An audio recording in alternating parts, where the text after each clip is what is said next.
네, 안녕하십니까. 저는 망포고등학교 교관 박주현입니다. 오늘 원격 수업을 위한 네트워크 서버 등 인프라 관리 쪽을 연수를 해드릴 건데요.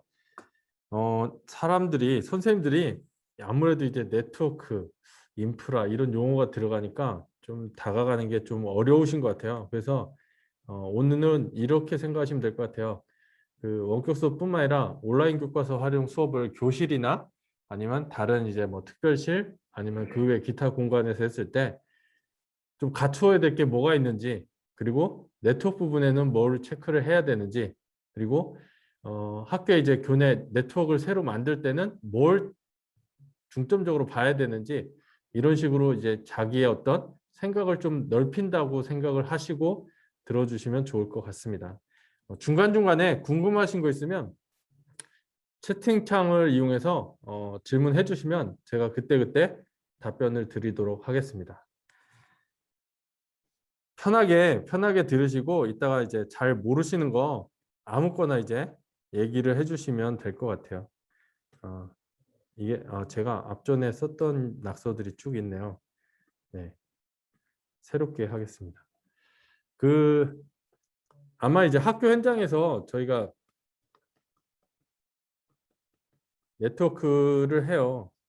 근데 선생님들은 잘 모르시죠. 근데 주의사항만 몇 가지만 아시면 될 것 같아요. 뭐냐면 이거 이제 뭐 어느 정도까지 하는지 범위를 꼭 아셔야 돼요. 네트워크 범위. 예를 들면 어느 실은 하고 어디는 안 하고 뭐 하는 이런 것들. 두 번째, 기존 것과 구분이 돼야 돼요. 완전히 새로 걷어내고 하는 게 아니라면 기존 선에 보통 아마 그럴 거예요. 학교에 이제 인터넷 선을 보시면 그레이죠. 회색. 근데 새로 하는 거를 예를 들면 노란 선으로 한다든지 보라색으로 한다든지, 그리고 무선망 같은 경우는 별도의 색을 한다든지 이런 식으로 좀 구분을 해주셔야 나중에 이제 관리가 좀 편합니다. 세 번째는 서류를 잘 받으셔야 돼요. 특히나 이제 선번장이라고 있습니다. 그러니까 저희가 이제 허브라고 하잖아요. 이렇게 구멍들에 있는데 저희 인터넷 선들이 쭉쭉 나가죠.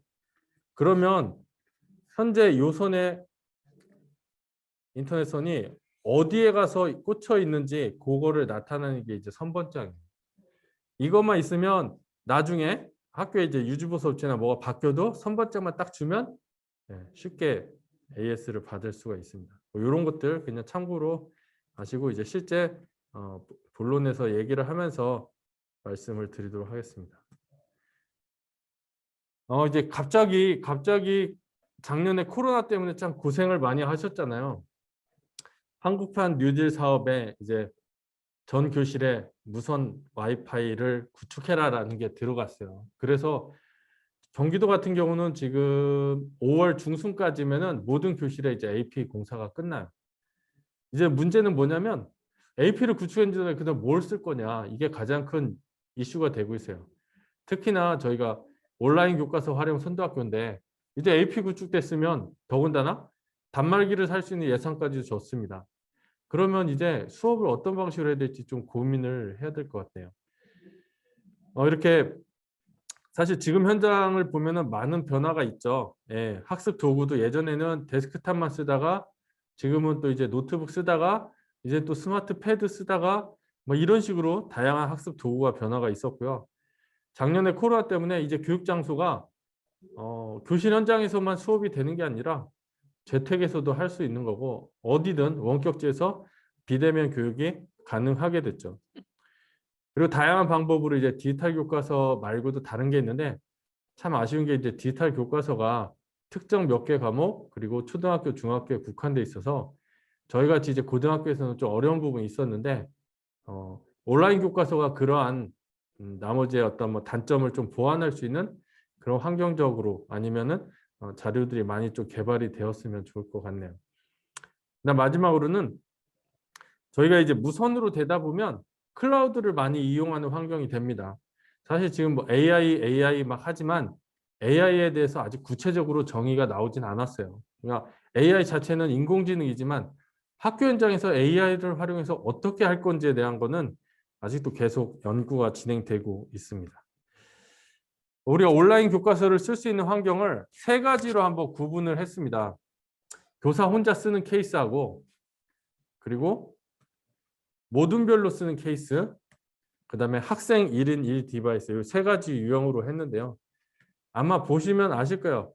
교사 1 디바이스는 예전하고 똑같아요. 이게 뭐 PC가 되던 아니면 뭐 스마트 기기가 되던 상관없죠. 단 차이는 뭐냐면 PC는 이제 유선으로 꽂아서 이렇게 보여주고 스마트 기기는 얘를 무선으로 보여준다는 그 차이밖에 없죠.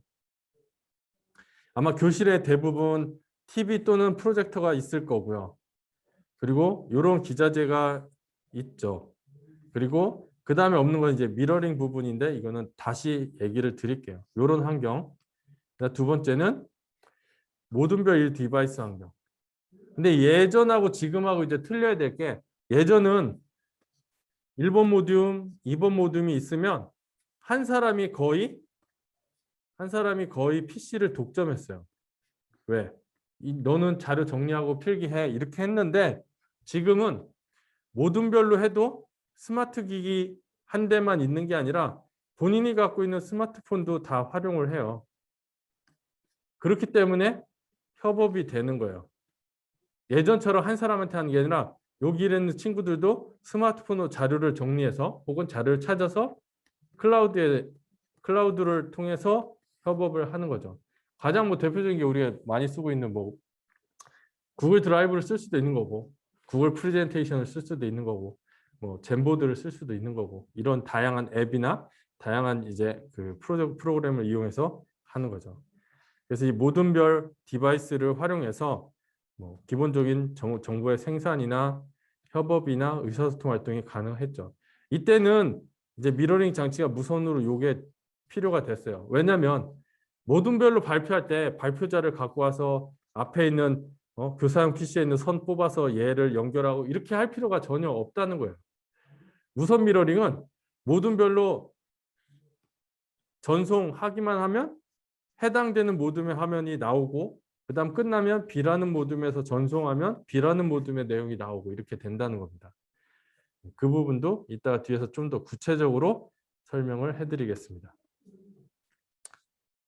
마지막으로 이제 모든 지향점은 학생 1인 1 디바이스 환경이 되는 게 마지막의 목적입니다. 근데 저는 이거를 작성을 하면서 정답은 이게 아니지 않나라는 생각이 자꾸 드는 거예요. 왜냐하면 이제 모 학교는 학생이 입학할 때부터 기기를 삽니다. 개인 구매를 해요. 그리고 실습이나 교과 활동에 이걸 가지고서 계속 활용합니다. 그러니까 즉 학교에서 우리는 이 기기 쓸 거야 라고 가이드를 해주면 학생이 이 기기를 준비해서 계속 쓴다는 거예요. 근데 아무래도 이런 게 문제가 해결이 되려면 자 우선은 요거를 한번 볼게요. 우선 이 기기를 해결을 하려면 우선 첫째는 학생들이 기기를 가지고 와야 돼요. 이렇게 하다면 장점이 뭐냐면 장점은 학교 예산을 절약할 수 있어요. 당연히. 그리고 학생들의 학생들의 장점은 있다고 보고 우선 학교 예산을 줄일 수 있고 두 번째가 학생들이 자기가 익숙하게 미리 하고 오기 때문에 기기나 다른 기타 교육이 전혀 필요가 없는 거예요. 시간을 다른 데 할애할 필요가 없는 거예요. 이런 부분이 학생 측면에서 장점이 될 수 있고 여기 보시면은 1인 1 디바이스가 됐을 때는 수준별로 이런 학습이 가능하다. 다분히 이제 이론적인 얘기들입니다. 그런데 지금 전국을 봤을 때 1인 1 디바이스 환경이 잘 되는 학교는 많이 없죠. 대부분 학교는 모둠별로 거의 수준 정도밖에 안 됩니다. 그래서 미국에서 BYOD 운동을 했어요. 자기가 쓰는 수업에 필요한 단말기는 학생이 개개인이 준비해서 가져오게 하자. 그래서 Bring Your Own Device에서 했습니다. 했는데 장점은 아까 이제 잠깐 들었는데 학생들이 익숙한 단말이기 때문에 별도의 교육이 필요 없어요. 그리고 학생이 공부하고 남은 데이터들이 모두 자기 PC에 남는 거예요. 그리고 충전이나 이런 것도 학교에서 관심을 가질 필요가 없고 학교에서 예산을 절감해요.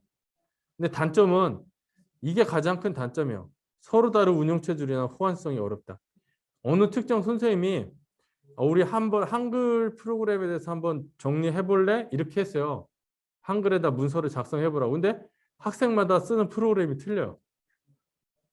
이러다 보니까 교사가 다른 별도의 프로그램의 준비를 해야 되는 이런 일이 발생하는 거예요. 그러니까 두 번째는 애들이 100% 제대로 잘 안 듣죠. 네. 충전을 깜빡 잊고 못 해왔어요. 그럼 학교에서 대처할 수 있는 뭔가를 해줘야 되는데 이게 또 안 되는 경우가 생기는 거예요. 그리고 개인이 쓰던 거기 때문에 불교전 사이트나 뭐 각종 유해 사이트에 노출이 되는 경우도 있습니다. 이럴 경우는 우리 줌으로 했을 때 그런 일 발생했잖아요. 줌 막 하는데 어떤 이상한 아저씨가 쓰고 왔다가 지나가는 이런 일이 학교 현장에서 또 발생할 수 있다는 거죠. 그래서 이런 단점도 있어가지고 결국은 BYOD를 하다 보니까 어려운 점이 생겨서 미국에서 어떤 걸 했냐면 그러면 교육용으로 활용할 수 있는 PC를 만들자 해서 MS하고 인텔하고 같이 해가지고 저가형 PC를 만들었어요. 근데 이렇게 만들고 보니까 뭐가 문제가 됐냐면 사양이 너무 낮는 거예요. 사양이 너무 낮아요. 아마 저희가 알고 있는 이제 그 예전에 작은 노트북 같은 경우는 성능이 떨어질 거예요. 그래서 이것도 좀 실패했죠. 그러다가 나온 게 이제 크롬북이라는 걸 이제 만들게 된 거예요. 크롬북 처음에 나올 때 어떤 게 모토냐면 컴퓨터 가격은 299불 이하로 만들어야 된다는 게 가장 기본 전제예요. 그리고 얘는 기본 베이스가 이제 무선 인터넷을 써야 된다. 그러니까 어떻게 보면 저희 교육 환경이 점점점 이런 방향으로 가고 있어요. 어떻게 보면 미국 따라가는 거죠. 이런 식으로 지금 가고 있는 겁니다. 그래서 저도 이제 크롬북이라는 기기를 볼 때 가격이 너무 올라가면 이 크롬북을 과연 쓰는 거에 대해서 다시 한번 생각을 해야 된다. 이런 주의예요. 현재 조달 사이트 G2B에 보면 가격이 제일 싼 게 51만 원부터 비싼 거는 막 100만 원 이상이에요. 애들 교육용 쓰는데 51만 원도 사실 그렇게 싼 가격이 아니에요. 교육용을 쓰는데. 그래서 이런 것도 조금 선생님들이 참고로 그냥 역사적인 흐름이니까 한번 아시면 좋을 것 같아요. 이제 기기 형태에 대해서 이제 아까 얘기를 드렸는데 뭐 다른 얘기는 떠나서 요것만 좀 기억을 해주세요. 무조건 기기를 활용해야 된다? 기기 중심이다? 아니다. 이거는 아니고 교과 특성이나 주제에 맞는 방식으로 활용 방안을 모색해야 된다. 요거거든요. 자, 요거에 대해서 자, 교과에 맞는 기기라는 게 있어요. 저희 예를 들어 드릴게요. 저희 학교에서는 현재 크롬북이 현재 110대가 있어요. 그리고 요번에 160대를 샀어요. 근데 이 110대 기존에 있는 거는 펜이 있어요. 얘는 펜이 없어요. 그리고 여기에서 60대는 교사들한테 수업에 활용할 수 있는 교사용 그 수업 지원용으로 나갔어요. 나머지 50대 가지고서 두 반. 저희 학교는 한 학급에 24명이거든요. 그래서 2개 반에 쓸 수 있게 해줬어요. 자, 처음에 딜레마가 빠진 거예요. 160대를 살려고 보니까 펜 있는 걸로 사려고 하니까 금액이 너무 올라가는 거예요. 교육청에서 준 거는 7,200만 원이에요. 근데 대당 45만 원에 맞춰야 돼요. 이거 되게 딜레마인 거예요. 이거 금액 어떻게 해야지? 그래서 이제 선생님들하고 협의를 했어요. 뭐랬냐?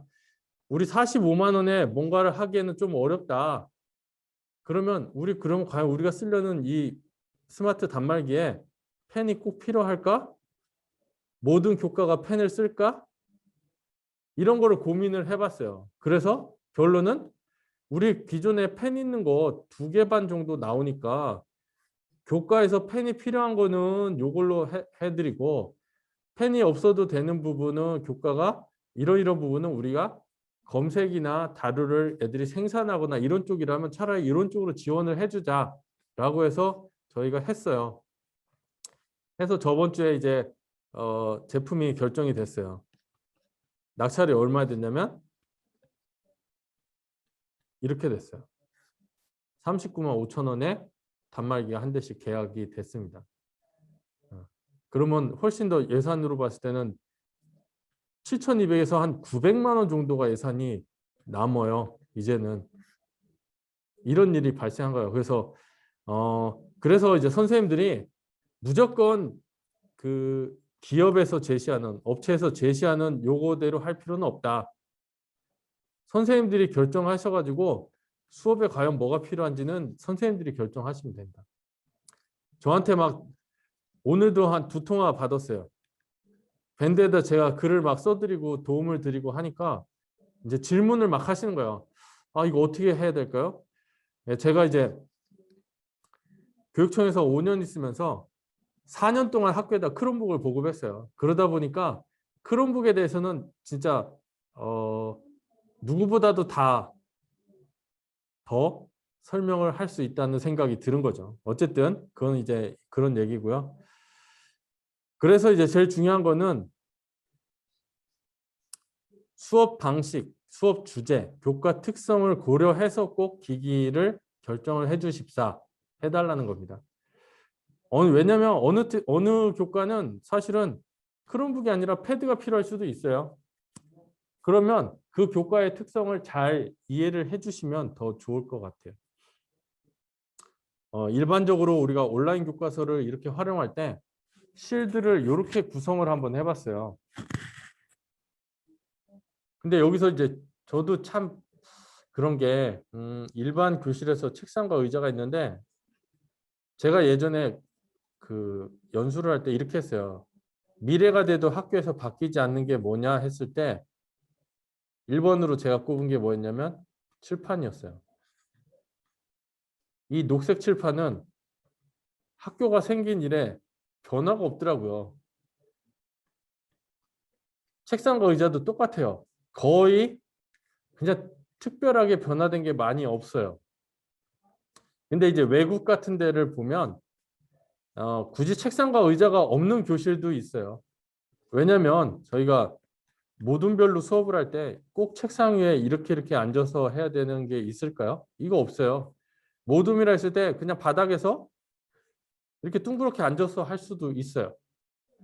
이제 그러다 보면 저희가 이제 구매한 기기들이 그래 선 없이 다양하게 연결하고 다양하게 아이들이 발표를 하고 이런 것들을 더 지원할 수 있는 형태가 되겠구나 하는 생각을 하게 된 거죠. 그래서 단말기도 유형에 따라서 노트북으로 할 건지 패드로 할 건지 크롬북, 아이패드 결정을 하시면 돼요. 정답은 없어요. 옆에 학교가 크롬북 했대. 우리도 크롬북 아니에요. 이렇게 결정하지 마세요. 자, 그리고 단말기 같은 경우도 보관도 할 수 있고 충전할 수 있는 게 있고 이동식 카트도 필요해요. 일례로 뭐가 있냐면 저희 학교 이제 자꾸 이제 뭐 앞으로 할 거, 그다음에 했던 거 이렇게 말씀드리면 저희가 이제 학교 교실이 2층부터 5층까지 있어요. 그러면 4, 5층이 3학년이에요. 그리고 2, 3, 4층 여기가 이제 1, 2학년인데 저희는 이제 주로 이제 교과 교실이나 특별실을 활용해서 이제 기기를 배치를 해요. 그리고 나머지 일반 교실은 중앙쯤에 이렇게 기기 함을 놓으면 어떨까? 그래서 학생들이 수업에 쓴다면 여기에서 여기 각 층에서 해당 층에서만 이렇게 움직이게 할까? 이렇게 지금 생각은 하고 있어요. 나중에는 이제 기기 이거 이동하는 것도 생각보다 큰 일입니다. 힘들기 때문에 가급적이면 기기를 이동 안 시키는 게 좋지만 또 원하시는 선생님이 있으면 또 기기를 어떻게든 지원을 해드리는 게 맞다고 생각해서요. 자, 그다음에 뭐 무선 AP, 그다음에 디스플레이 장치, 미러링 장치. 이건 뒤에서 얘기하겠습니다. 이렇게 이제 일반 교실, 교과 교실, 운동장, 체육관 이런 데서 하다 보니까 고려 사항에 보면 기자재 이동, 대여, 관리, 기자재 이동 이런 것들이 계속 고려가 되는 거예요. 왜? 교과 교실이나 특교실은 이 자체에서 다 기자재가 세팅이 딱 끝난 거예요. 그러니까 아무 문제가 안 돼요. 근데 일반 교실 활용한다고 하면 또 가져가고 운동장이나 바깥에서 활용하겠다 하면 또 이동해야 되고 이런 이동이 생각보다 큰 어려움인 거예요. 저번에 어떤 분 보니까 관리하기 위해서 그 이알림이 그 시간표 알려주는 프로그램이 있는데 그 시간표 알려주는 데다가 뭐 특별시 사용 그거를 뭐 아니면 기자재 대여를 이렇게 쭉 했다는데 글쎄요. 저도 이제 제가 이제 그거를 쓰질 않기 때문에 답변을 참 뭐라고 드리기가 어렵더라고요. 어찌됐든 선생님들이 학교마다 좋은 아이디어가 있으면 밴드를 통해서 서로 공유하는 것도 괜찮은 것 같아요. 그리고 이제 저희는 이제 운동장하고 체육관 이제 외부에도 이제 AP가 설치가 됐어요. 근데 외부는 일반 AP가 아니라 5개형 AP가 별도로 있어요. 일반 AP보다 크기가 크고 무게도 훨씬 무겁습니다. 무게가 한 6, 7kg 되는 것 같아요. 왜 그러냐 내가 물어봤어요. 그러니까 5개형은 눈에도 멀쩡해야 되고 비에도 참아야 되고 막 여러 가지 악조건에도 AP가 AP 역할을 하기 위해서 좀 투박하게 무겁게 됐다고 하더라고요.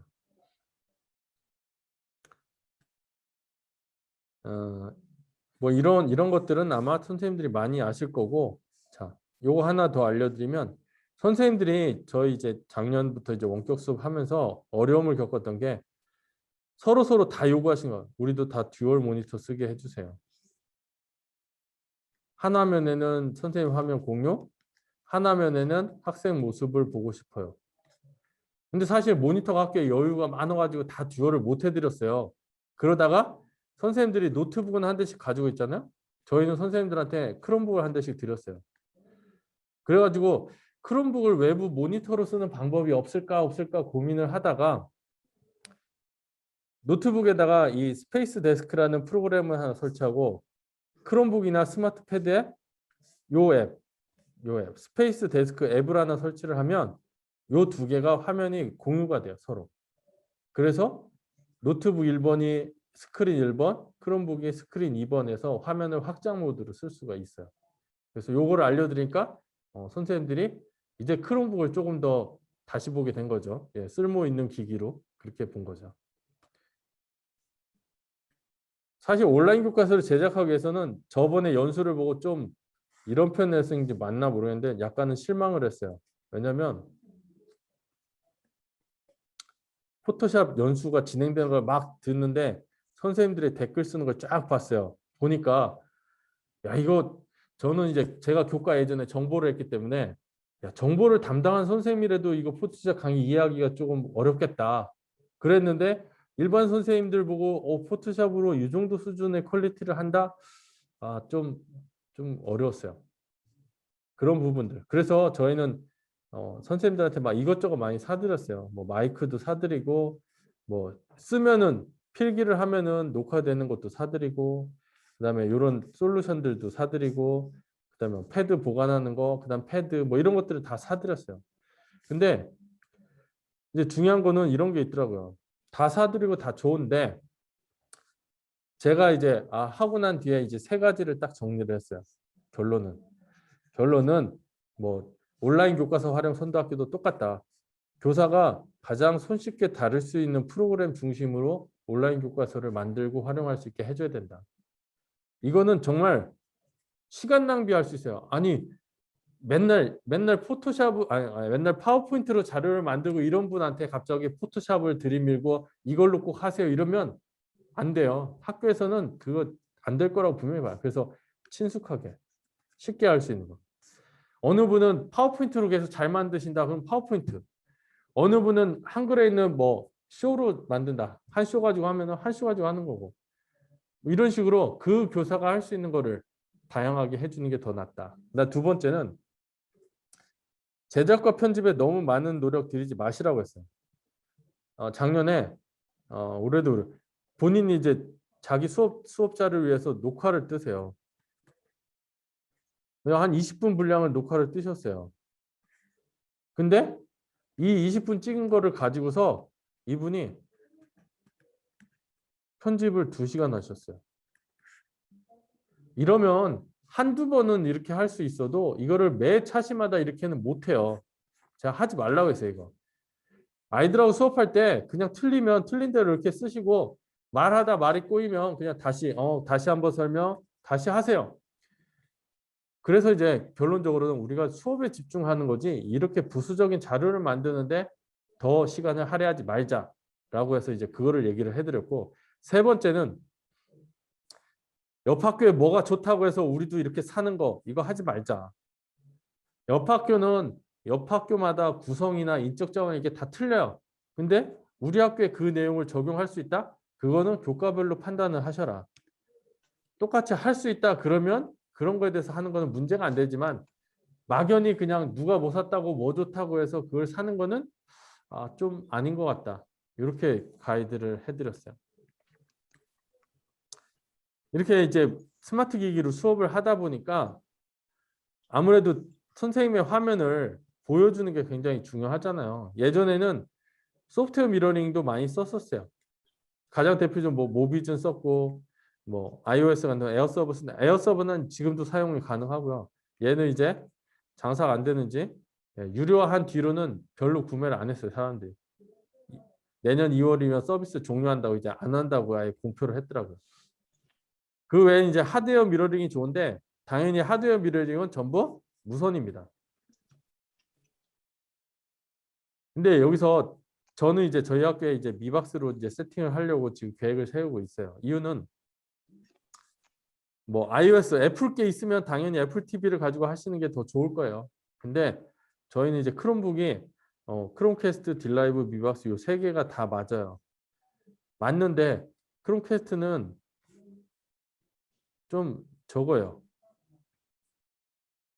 크롬캐스트가 지금 현재 얼마냐 하면 한 5만 원 정도 하더라고요. 인터넷 가로.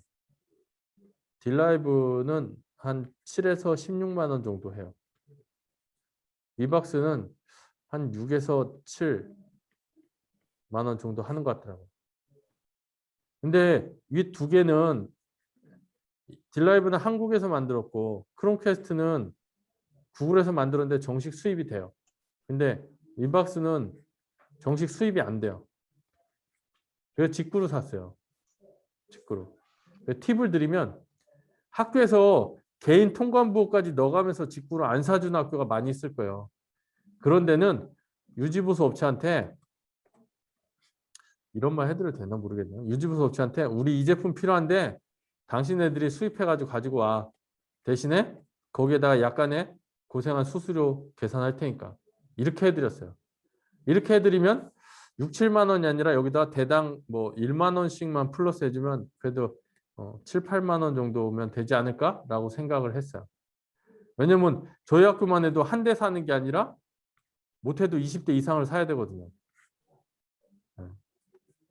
그러니까 이거는 약간의 그 구매를 좀 편리하게 하려고 했던 거예요. 그래서 처음에는 유선으로 쓸 때는 이렇게 젠더를 썼어요. 크롬북의 특성이 USB-C가 2개가 있고요. USB 3.0이 1개가 있어요. 우리 노트북처럼 HDMI 단자가 아예 없어요. 그래서 USB-C to HDMI 변환 젠더를 써야지만 됐어요. 근데 언제까지 이렇게 선을 꽂아서 할 거냐. 이제 우리 이런 거 하지 말자. 그래서 이제 무선을 쓰게 된 거고 요게 애플 TV, 요게 미박스, 요게 딜라이브예요. 생김새는 다 비슷해요. 이게 저희는 왜 미박스를 했냐면 크롬캐스트도 돼요. 똑같이 되는데 미박스는 요 세 개는 전부 이제는 셋탑이에요.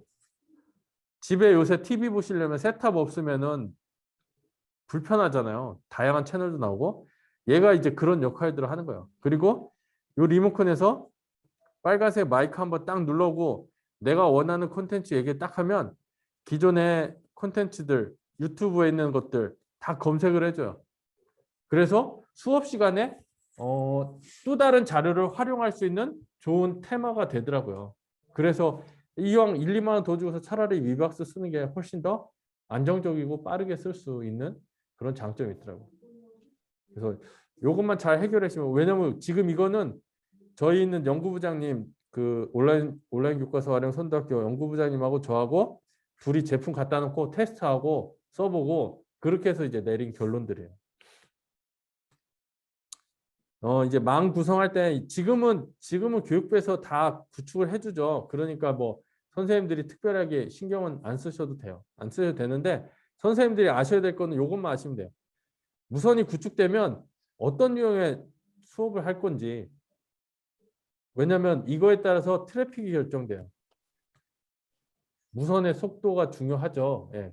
그리고 어떤 기기들을 활용할 건지, 요 두 개가 속도에 관련되는 부분이라서 요거를 꼭 준비를 하시면 좋고요. 구축 장소에 대해서 미리 리뷰를 하세요. 어디에 설치할 건데 그 설치 장소가 위치를 대략적으로 여기 설치해야지 좋겠네 하는 생각을 하셔야 돼요. 왜냐하면 저희 이제 인터넷 공사를 했는데 이게 체육관이에요. 체육관에 들어가는 입구가 있어요. AP를 여기다 이렇게 두 개를 설치하는 거예요. 이건 누가 봐도 이상한 거잖아요. 여기하고 여기를 설치한 것도 아니고. 근데 체육관 구조가 독특하게 지붕이 높이가 8m 정도 되는 것 같아요. 그러니까 뭐 어떻게 이 사람들이 설치를 못 하겠대요. 근데 문제는 여기에 선생님들이 있는 실이 있어요. 그리고 학생이 들어가는 실이 이렇게 두 개 실이 있는데 이렇게 다니까 여기 두 개 실에 인터넷이 안 잡혀요. 음영 지역이요. 그럼 잘못됐잖아요. 그죠? 잘못됐기 때문에 업체한테 수정하세요. 여기 있는 거 땡겨서 이쪽에다 달아주세요. 왜냐면 요거 없어도 요거 하나 가지고 커버리지가 이게 다 커버가 돼요. 근데 여기가 이제 음영이 생기니까 안 돼서 요거를 이쪽에다 해서 커버리지를 이쪽까지 하면 전체적으로 이제 음영 지역이 없어져. 이런 거를 확인해 주는 앱도 있어요. 간섭이 있냐, 속도가 어디 AP에 문제가 있는지를 보려면 와이파이 ZER 어널라이저라는 앱이 있어요. 이따가 여기 모양 보여드립니다.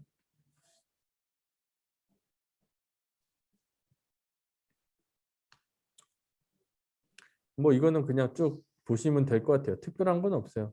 네. 그래도 이제 상식적으로 그래도 우리 학교 AP를 구축하고 무선 인터넷 하는데 어떤 거 안정적인지도 좀 봐야 되고, 그리고 믿을 수 있는 장비인지 간섭이 없어가지고 잘 터지는지, 그리고 호환성이 좋은지 이런 것들을 그냥 보는 거예요.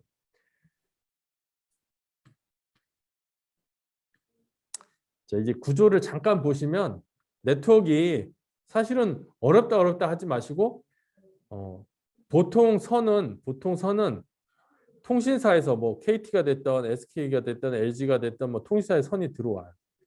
근데 선이 들어오는 게 보통 이제 지역마다 틀리는데 여기는 저희 같은 게 이제 교육지원청의 집선이 돼요. 선이 딱 들어와서 여기서부터 특정 장비, 방화벽이나 뭐 장비를 거친 다음에 학교로 이제 간다고 생각하시면 돼요. 그렇기 때문에 내가 어떤 유해 사이트에 들어가면 교육청에서 딱 필터가 걸리는 거예요. 그리고 여기에서는 어느 학교 몇 번 IP에서 어느 사이트 접속했네? 이런 정보를 다 가지고 가는 거예요. 그런 구조가 돼 있고요. 학교에서는 AP를 접속을 하면 AP를 타고서 교육청이나 어디 별도의 어떤 뭐 통합관제센터나 이런 데서 인증 서버를 거칩니다. 우리가 쓴 아이디하고 패스워드가 정확하게 맞는지가 순식간에 가서 인증 서버에서 맞아, 오케이 하면 그 다음부터 이제 무선을 쓰게 되는 거예요. 그리고 AP가 학교에 하나가 달리는 게 아니라 저희 학교 같은 경우 AP가 60개 이상이 붙어 있어요. 그러면 어느 AP가 고장이 나고 어느 AP가 속도가 떨어지는지를 모르잖아요. 사실 몰라요. 근데 이 통합으로 관제할 때 학교마다 컨트롤러를 다뤄줘요. 컨트롤. 얘 역할이 뭐냐면 동일한 기종의 AP들이 제대로 동작하고 있는지를 컨트롤러가 파악해요.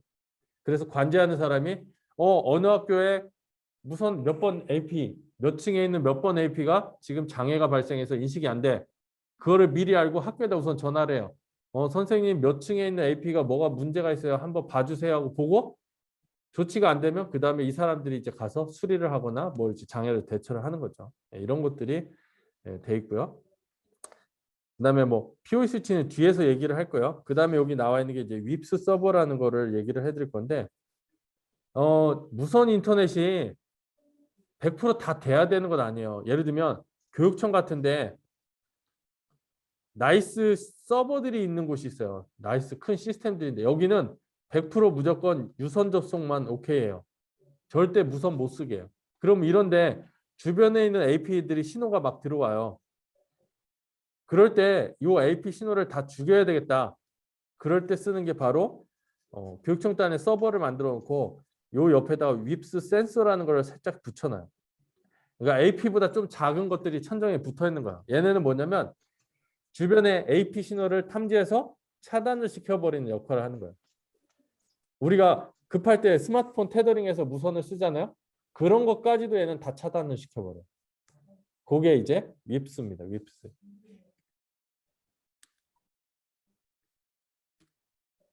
자, 학교에 들어오는 망은 보통 4개가 구성이 되어 있어요. 인터넷선이 쭉 들어오면 업무망이라는 거, 학생망, 무선망, 그다음 뭐가 있을까요?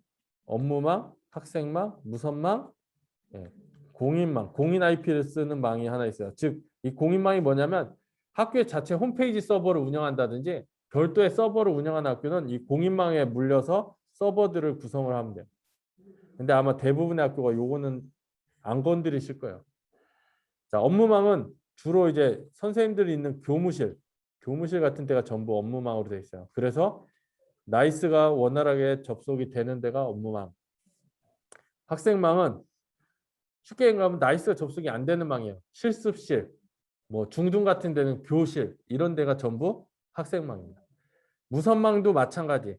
얘도 똑같이 학생망하고 구분 없이 똑같이 돼 있어요. 단지 차이는 학생망 업무망은 전부 유선이기 때문에 그냥 스위칭 허브 연결되지만 무선망 같은 경우는 전기, 전원까지 딸려서 나가야 되기 때문에 앞에 POE란 말이 하나 붙어요. POE가 뭐냐면 자, 미리 나온 길에 그냥 미리 얘기를 하겠습니다.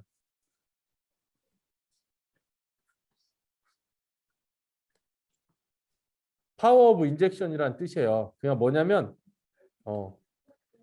랜선을 통해서 데이터와 전원을 같이 보내는 거야. 데이터와 전원을. 무슨 얘기지? 공중에 천정에 붙어 있는 거 아마 보시면 천정에 있는 AP들 궁금하실 거야. 천정에 있는 AP는 전원을 어떻게 연결하지? 그럼 220을 천정에 따서 이렇게 하나? 아니에요. 그냥 우리 인터넷선 UTP라고 하죠. 인터넷선 이게 전원을 공급해 준 거예요. 기계에. 그렇게 돼 있는 거. 그거가 가능하게 해주는 게 POE가 붙은 단어가 그것들이 가능한 거예요. 그래서 원래는 여기 그림에 제가 뒤에 있을 것 같아요.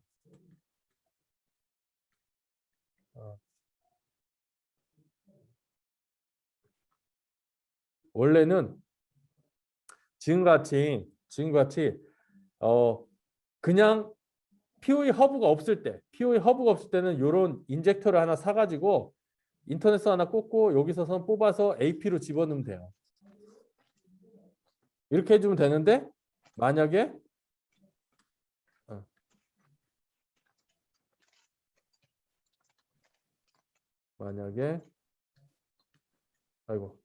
만약에 POE 스위칭 허브가 있으면 다른 거 없이 그냥 요 선에서 그냥 하나 따가면 전원과 데이터가 같이 가는 거예요. 한 선 가지고 해결하니까 훨씬 시공하기가 쉬운 거죠. 그래서 AP를 천정에다 붙일 수 있는 거예요. 다시 돌아가야 돼요.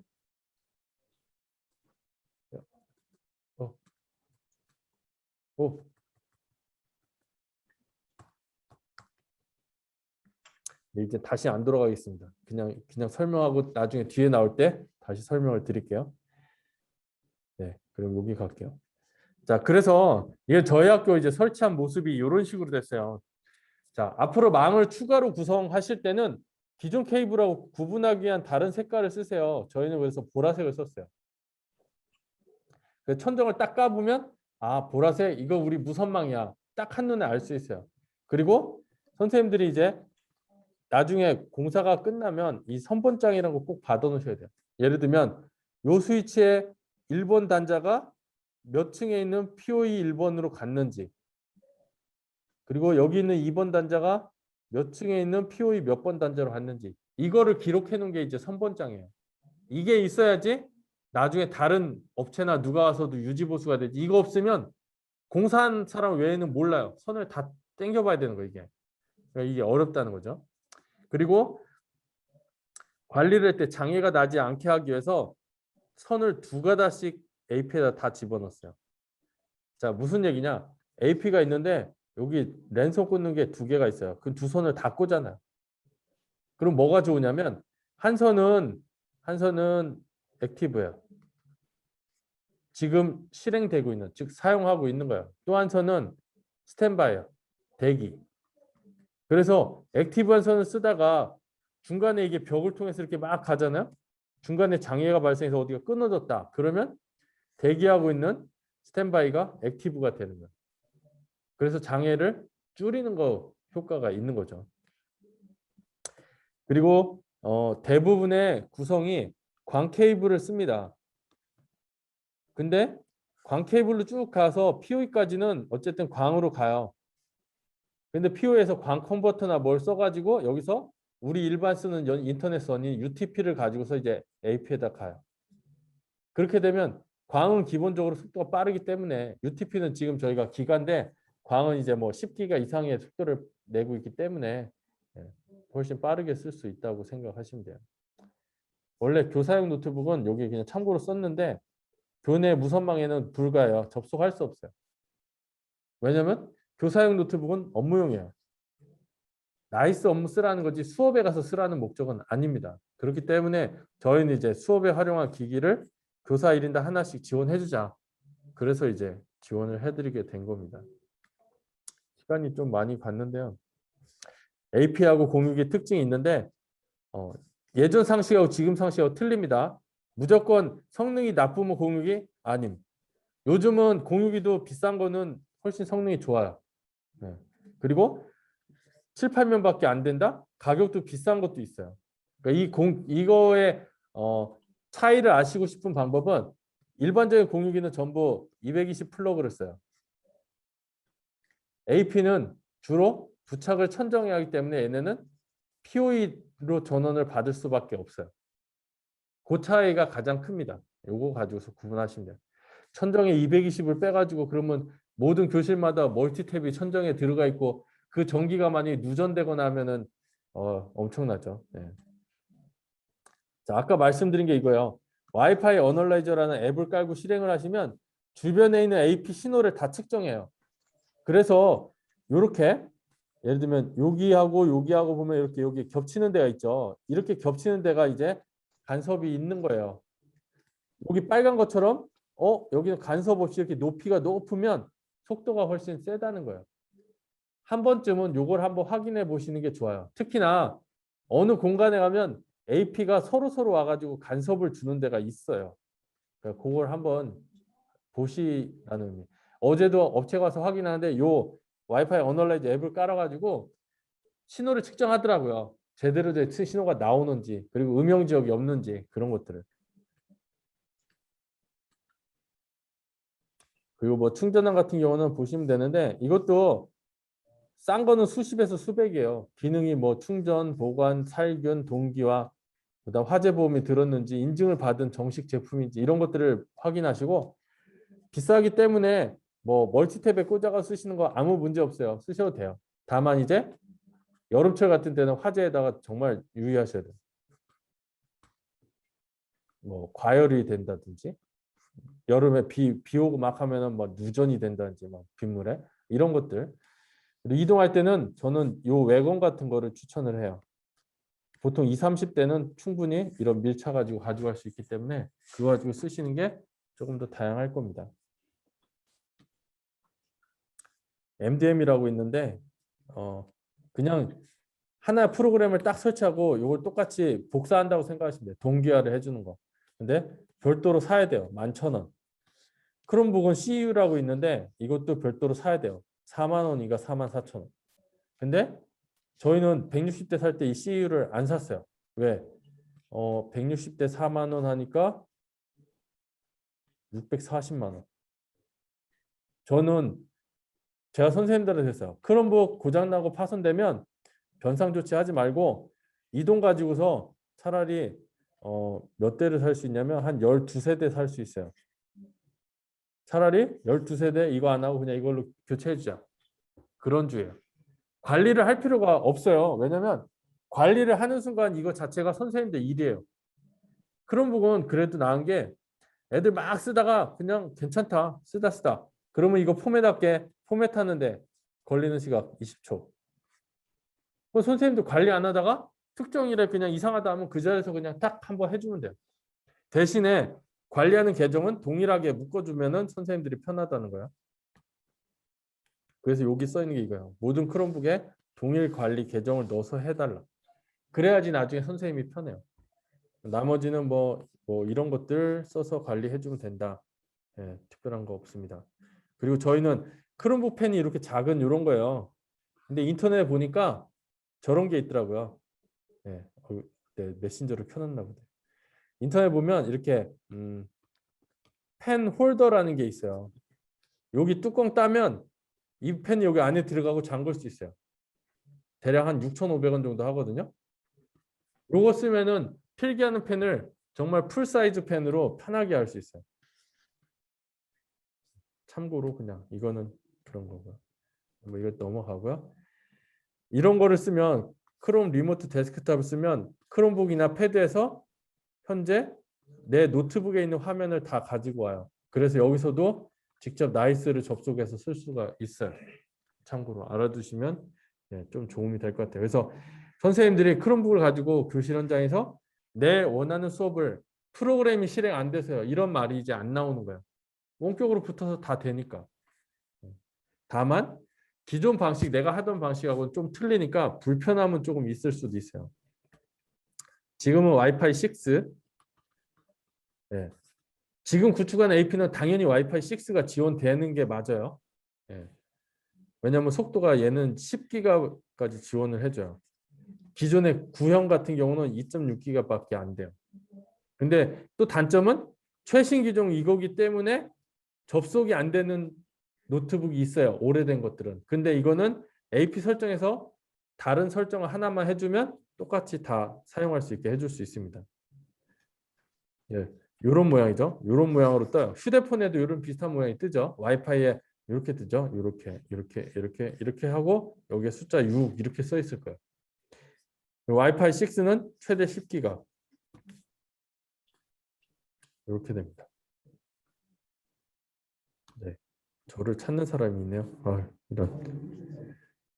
자, 와이파이 용어에 2.4기가, 5기가 우리 말 많이 듣죠. 왜 이런 걸 써야 돼? 특징만 간단하게 잠깐 드리면 2.4기가는 벽이나 장애물 있어도 가요. 벽이나 장애물 있어도. 그렇기 때문에 교실이 여기 있는데 여기 있는데 이런 데다 이런 복도다 벽을 하나라도 지나면 2.4G를 붙어가지고 쓰는 게 속도가 더 빠릅니다. 반면에 5G는 벽이 없어가지고 그냥 쫙 넓은 데면 여기는 당연히 5G로 붙는 게 속도가 더 빨라요. 이거는 그냥 상식적으로 알아두시면 되고요. 2.4G는 참고로 주변에 전자레인지, 블루투스 장비들이 많으면 충돌이 생깁니다. 조금씩 신호가 끊어지거나 좀 속도가 느려질 수 있다는 거. 케이블은 보통 이제 우리가 기가랜 합니다. 기가 이상 나오려면 요거를 써야 되는데 인터넷선이 똑같은 모양이라도 카테고리 6가 조금 더 굵어요. 왜 굵냐? 얘 모양 보면 중간에 보호하는 쉴드가 없어요. 근데 얘는 여기 허옇게 된 게 쉴드가 십자가로 이렇게 있어가지고 이렇게 돼 있어요. 그래서 여기 두 가닥, 여기 두 가닥, 여기 두 가닥, 여기 두 가닥 이렇게 구성돼 있어요. 그러다 보니까 선이 좀 굵어요. 카테고리 6가. 당연히 선을 처음부터 다시 포설하면 카테고리 6. 기존에 있는 거에다가 어떻게 하려면 그냥 카테고리 5 있으시는 게 낫고요. 요거는 광 케이블. 광이 이렇게 하나씩짜리 이동하는 거고 서버 단에 들어오는 거 이렇게 2개짜리가 들어옵니다. 네. 다른 쪽이 끝났네. 네. 자, 그리고 요거는 넘어가면 되고요. 아까 용어 했고요. POE 스위칭 했고요. 윕스 했고요. 네. 혹시 제가 이제 질문 사항 있으면은 질문 좀 채팅창에 막 써주세요. 시간이 없어가지고 만약에 채팅창에 질문이 안 들어오면 저희 밴드 쪽에다가 질문을 해주셔도 되고요. 아니야, 난 쓰기 힘들다, 말로 하겠다면 여기서 요청을 하시면은 아마 마이크를 켜드릴 거예요. 제가 한 두세 분 정도 질문 있으면은 받아도 될 것 같아요.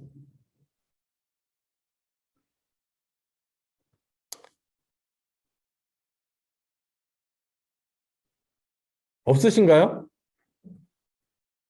네, 없으시다고 저에서 딱 끄덕끄덕 해주시는데, 네, 알겠습니다. 혹시 궁금하신 거 있으면 밴드 이용해서 밴드 채팅창 아니면 밴드 게시글로 해주시면 제가 답변 드릴 수 있는 건 제가 답변 드리고, 뭐 필요한 거 있으면 저하고 뭐 개인 채팅으로 물어보시면 답변 드리도록 하겠습니다. 네, 감사합니다.